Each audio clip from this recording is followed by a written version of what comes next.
በዛሬው ዝግጅታችን ልጆቻችን የጥያቄ ውድድር ያደርጋሉ። የውድድሩ አይነቶች የመጀመሪያው እኔ ማን ነኝ የሚሰጣቸውን ገለጻ ተመርኩዘው ትክክለኛውን መልስ ይሰጣሉ። ፊታን ቅዱስ ዳዊት በውስጡ 8 ጥያቄዎችን ይዟል። ሁለተኛው 5 ሴኮንድ ተወዳዳሪዎች የጥያቄውን ምላሽ 5 ሴኮንድ ሳይሞላ መመለስ ይገደዳሉ። በውስጡም 4 ጥያቄዎችን ይዟል። ሶስተኛውና ነጥብ የማያሰጠው የውድድር አይነት የግል እይታ ነው። በእነዚህ ጥያቄ ተወዳዳሪዎች የግል እይታቸውን በነፃነት ይመልሳሉ። ምርጦሽ ለምን ደስ ይላል። በመሆኑ በ12ቱ የነጥብ ጥያቄዎች ተወዳድሮ ማን ብዙ መልስ በመመለስ ያሸንፍ ይሆን? በዛሬው ውድድር የሚሳተፉት 3 ተወዳዳሪዎች ሲሆኑ ሶስቱም የክርስትና ስማቸውን ያስተዋውቁናል። የክርስትና ስሜ መባስላሴ ይባላል። ክርስትና ስሜ ኃይለ ገብርኤል ይባላል። የኔ ክርስትና ስሜ ተክለ ጻድቅ ይባላል። አሁን በቀጥታ ወደ ጥያቄው እናልፋለን። አንደኛ ጥያቄ፣ በክንፎቼ ከሰማያት እየበረር ለድንግል ማርያም የመዳን የምስራችን ያበሰር እኔ ማን ነኝ? ቅዱስ ገብርኤል ቅዱስ ገብርኤል ቅዱስ ገብርኤል። ሶስቱም ተወዳዳሪዎች በትክክል መልሰዋል። ሁለተኛ ጥያቄ፣ ግዙፍ እና አስፈሪ የነበረውን ጎልያድን በወንጭፌ በመጣል ከእስራኤል ስድብን ያራኩ እኔ ማን ነኝ? ቅዱስ ዳዊት ዳዊት ቅዱስ ዳዊት። ግሩም ነው። አሁንም ሶስቱም ተወዳዳሪዎች በትክክል መልሰዋል። ነገር ግን ኃይለ ገብርኤል ቅዱሳንን በነጠላ ስማቸው መጥራት አግባብ አይደለም። እሺ፣ ከነ ክብራቸው ከነ ማዕረጋቸው መጥራት አለብህ። ወደ ሶስተኛ ጥያቄ እናልፋለን። በጌታዬ ትእዛዝ መርከብ ሰርቼ እንስሳቱን ሁሉ 2 አድርጌ ወደ መርከቤ እንዲገቡ ያደረኩ እኔ ማን ነኝ?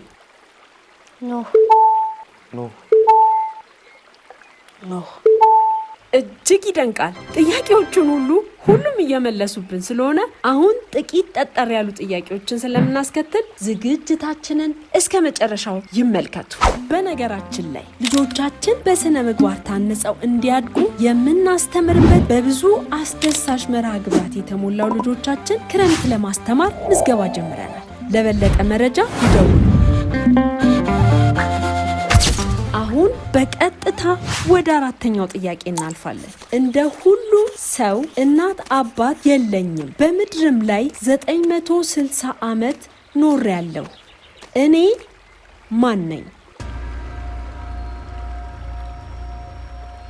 እሺ፣ መባስላሴን ለማሰብ ጊዜ እንስጣትና ወደ ኃይለ ገብርኤል እንለፍ። ፊታን ኃይለ ገብርኤል ካለመመለስ ይሻላል በሚል የመሰለውን መልሷል። አዳም ተክለ ጻድቅ ግን ለማሰብ እንኳን ሳይቸገር በፍጥነት መልሶታል። መባስላሴ ያሰበችውን ትነግረናለች።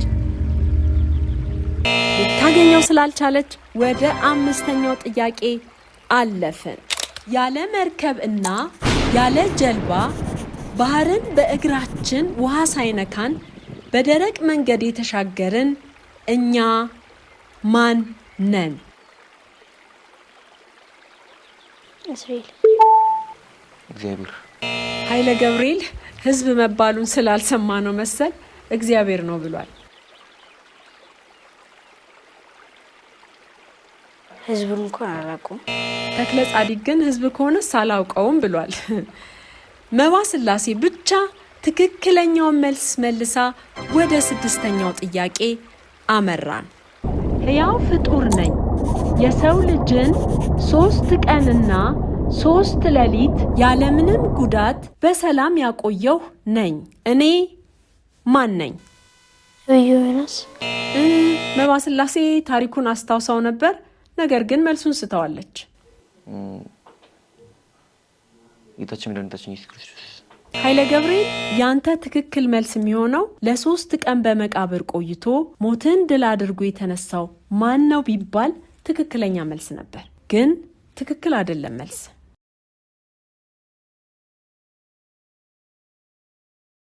ወደ 7ኛው ጥያቄ ማምራታችን እርግጥ ሆኗል። የሰማይ የምድር ጌታ ምግብ አዘጋጀልኝ። ምግቡንም ያቀረቡት ወፎች ነበሩ። እኔ ማን ነኝ? የዚህን ጥያቄ በቀላሉ ለመመለስ የኔታን ታሪኮች በዚሁ በልጆቻችን ዩቲዩብ ቻናል መከታተል ብቻ በቂ ነው። በነገራችን ላይ ለዓመታት ያለማቋረጥ በቻናላችን ሲተላለፉ የነበረው የመጽሐፍ ቅዱስ ታሪኮች ከኔታ ጋር ከቅርብ ጊዜ በኋላ በከፍተኛ ጥራትና ለየት ባለ መሳጭ አቀራረብ ይዘን ስለምንመጣ ቻናላችንን ሰብስክራይብ ያላደረጋችሁ ሰብስክራይብ በማድረግ እንድትጠብቁን በታላቅ ትህትና እንጠይቃለን። ምን አሰማቸው መሰላችሁ? የብዙ ፈረሶች ድምጽ እና ደግሞ የጭፍሮች የወታደሮች ጩኸት ያምን ይልታል። ከዚያ በኋላ ይሄ ሌሊት ሆነ። በማግስቱ ግን እስቲ ክህሎትሽን ያሳየኝ እኮ ነው አለቀ። ተወዳዳሪዎች አይዟችሁ፣ አረሳናችሁም። እሺ መባስላሴ ካንቺ መልስ እንጀምር። ነብዩ ኤልሳ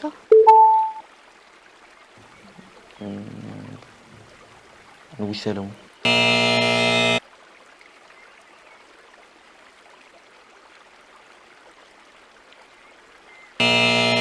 አሁንም በድጋሚ መባስላሴ ብቻ መልሱን መልሳ ወደ 8ኛው ጥያቄ አመራ።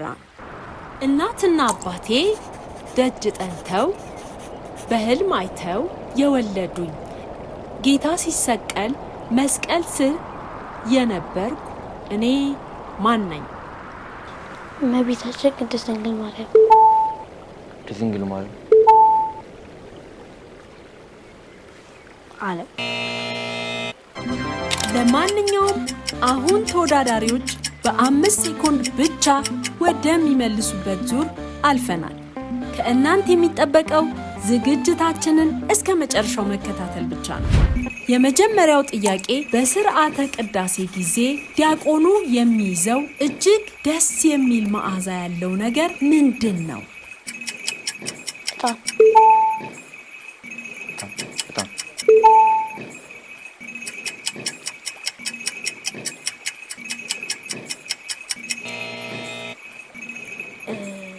ማጨሻ ነገር ተክለ ጻዲቅ ካለመመለስ ብሎ ሞክሯል። ነገር ግን ለመልሱ ተቃርቧል እንጂ መልሱን አልመለሰው። ወደ 10ኛ ጥያቄ አመራ። የኖህ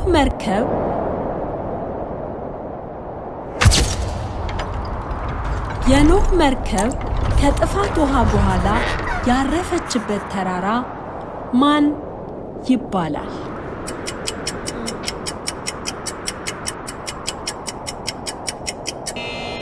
መባስላሴ ሰዓት ሞልቷል። እሺ ወደ ኃይለ ገብርኤል።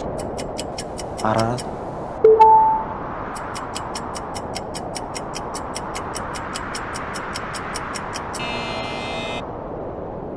ኃይለ ገብርኤል ብቻ መልሶ ወደ 11ኛው ጥያቄ ተሸጋግረናል። በቤተ ክርስቲያን ውስጥ ጸሎት ስናደርግ ወይም ስንሰግድ ፊታችንን ወደ የትኛው አቅጣጫ እናዞራለን? በስተ ምስራቅ። ኃይለ ገብርኤል ፍጹም የማይገናኝ መልስ ስለመለሰ ጥያቄውን ሳያዳምጠኝ ስለሆነ እንደገና ጥያቄውን እደግምለታለሁ። በቤተ ክርስቲያን ውስጥ ጸሎት ስናደርግ ወይም ስንሰግድ ፊታችንን ወደ የትኛው አቅጣጫ እናዞራለን? ምስራቅ። አይዞህ 5 ሴኮንድ እኮ ያን ያህል ሮጦ አይቀድምም። ወደ ምስራቅ። በጣም ግሩም። ሁሉም ተወዳዳሪዎች ጥያቄውን በብቃት መልሰዋል። በነገራችን ላይ ልጆች በዚህ መልኩ የመጽሐፍ ቅዱስ ዕውቀታቸውን ሆነ ስለ ስርዓተ ቤተ ክርስቲያን እንዲያውቁ የምናስተምርበት የክረምት ጊዜ ደረሰ። የአብነት ትምህርት፣ የሃይማኖት ትምህርት፣ የመዝሙር ጥናት፣ የዜማ መሳሪያ፣ የቤተ ክርስቲያን ስዕል አሳሳል፣ ቅርጻ ቅርጽ፣ ቲቪ ሩም ወይም መንፈሳዊ ፊልም፣ መንፈሳዊ ጉዞ የሚጓዙበት በምን ቀን እንደሆነ እነግራችኋለሁ። አሁን ተወዳዳሪዎች እየጠበቁኝ ነው። ካልሆነም ቦታው ይሞላብናል ብላችሁ ካሰባችሁ በዚህ ስልክ ደውሉ። እሺ ልጆቻችን፣ ኃይለ ገብርኤል ሳይታሰብ መባስላሴ ውጤት ላይ ደርሶ መባስላሴ በ1 ነጥብ ብቻ እየበለጠችው ትገኛለች። የዛሬውን ነጥብ ከሚያስገኙ ጥያቄዎቻችን የምናበቃው በዚህ በ12ኛው ጥያቄ ይሆናል። ያ ማለት ይህን ጥያቄ መባስላሴ ከመለሰችው የሌሎቹ መልስ አትጠብቅ፣ ውድድሩን በበላይነት ትጨርሳለች። ነገር ግን መልሱን ሳትመልስ ከቀረችና ኃይለ ገብርኤል መልሱን ከመለሰው ለብቻዋ አሸናፊ መሆኗ ያበቃና ሁለቱም በእኩል ነጥብ አሸናፊ ይሆናሉ። ይህ ማለት ታዲያ ተክለ ጻዲቅ ዕውቀት ያንሰዋል ማለት አይደለም። ምክንያቱም ጥያቄዎቹን የሳተው ምናልባት በመቸኮል ምናልባት ባለማዳመጥ እና በሌሎችም ምክንያቶች ሊሆን ይችላል። እሺ አሁን በቀጥታ ወደ መጨረሻና አጓጊ ጥያቄ ያለፍን። ጌታችን ኢየሱስ ክርስቶስ የተወለደባትና በገና መዝሙር ላይ የምንጠራት ከተማ ማን ነች? ኢየሩሳሌም። ነባ ስላሴ መሳሳት የሌለባት መልስ ተሳስታለች። ኃይለ ገብርኤል መልሱን መልሶ አሸናፊነትን ይጋራት እንደሆን እንመልከት። በቀጥታ ወደ እርሱ መልስ ከመሄዳችን በፊት ቅድም እንደዚያ የሚያጓጓ የትምህርት መርሃ ግብር ነግሬያችሁ የመመዝገቢያ ቦታ፣ የትምህርት ቀን፣ ሰዓቱን አልነገርኳችሁም። የትምህርት ቀኖች ሰኞ፣ ሮብ፣ አርብ።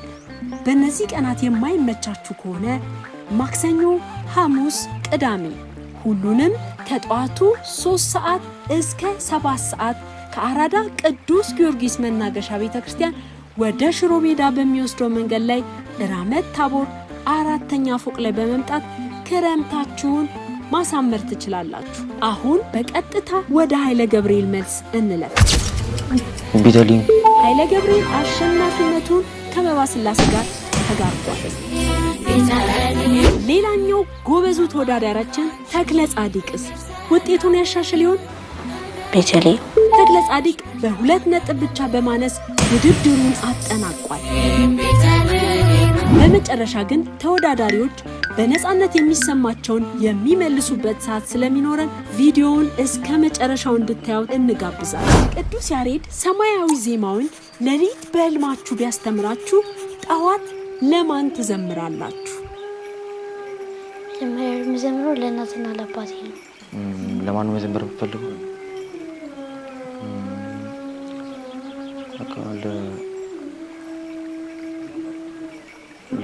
ቤተክርስቲያን ውስጥ ለሊቃውንቱ ለቤተሰብ ነው የምዘምረው። ለምን አሁን ለምሳሌ ለቁርስ ሲሰባሰቡ ልዘምርላችሁና እዘምራለሁ። ከዛ ሲጠይቁኝ እነግራቸው። አዎ በጣም ጥሩ። የኖህ መርከብ ውስጥ የመግባት እድል ተሰጥቷችሁ ቢሆን አብራችሁ እንዲሆን የምትፈልጉት እንስሳ ማን ነው? ከቤት እንስሳ ከነድመት ከነዝንብ ሊሆን ይችላል። እኔም ተሳሳትኩ መሰለኝ። እንዴ ዝንብ የቤት እንስሳ ናት ወይስ የዱር? በቤት የምትከታተሉ ልጆች መልሱን ተወያይታችሁ አገኙት። እርግብ፣ ምክንያቱም የሰላም ምልክት ስለሆነ። ውሻ፣ ምክንያቱም ውሻ ስለምወድ በጣም። እኔ የምመርጠው ውሻ ነው። ለምን? ደስ ይላል፣ ደስ ይለኛል። አንደኛ ደግሞ በጣም የምወደው ውሻ። ወንዶቹ ውሻ ብለዋል። መባ ስላሴ ግን እርግብን መርጣለች። ከሶስቱ አንዱም እነ አንበሳን እነ ነብርን የመረጠ የለም። እንዴ እነሱም መርጠው ሊደርሱ ያስፈራሉ እኮ። እሺ አሁን ወደ ዕለቱ የመጨረሻ መሰነባበቻ ጥያቄ እንለፍ። ለአንድ ቀን የሰንበት ትምህርት ቤት መምህር ብትሆኑ ለልጆቹ የምታስጠኑት መዝሙር ምንድን ነው? ከተቻለ መዝሙሩን ቤት ላሉት ልጆች ዘምሩላቸው። የትንሣኤ መዝሙሮች፣ የሕያዋን አምላክ የሚለውን መዝሙር። የሕያዋን አምላክ ሙታንን ሊያስነሳ በእኩለ ሌሊት ክርስቶስ ተነሳ። በእኩለ ሌሊት ክርስቶስ ተነሳ።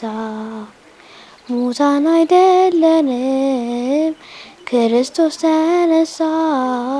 ሕያዋን ነን እኛ ክርስቶስ ተነሳ። እሺ ሙሉ መዝሙር የፋሲካ መዝሙር ወምድርኒ ትገብር ፋሲካ ወምድርኒ ትገብር ፋሲካ ወምድርኒ ትገብር ፋሲካ ተአጢባ በደመ ክርስቶስ ተአጢባ በደመ ክርስቶስ። እንግዲህ ሁሉም ሰንበት ሲጀምሩ እንግዲህ ማርያም ፊደል ነው የሚሉት። እኔ የምወደው እሱ ነው።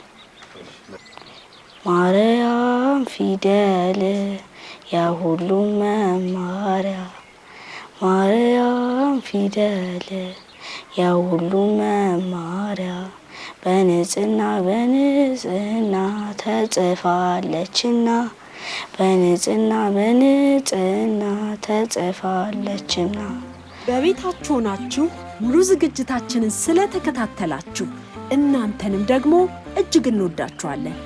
ይህ እያዝናና እውቀትን የሚጨምር ቪዲዮ ለሌሎች ሰዎች የሚደርሰው ታዲያ አንድም ለሌሎች ሰዎች ሊንኩን በመላክ ሲሆን ሌላኛውና ቀላሉ መንገድ ደግሞ የላይክ ምልክቷን በመንካት ነው።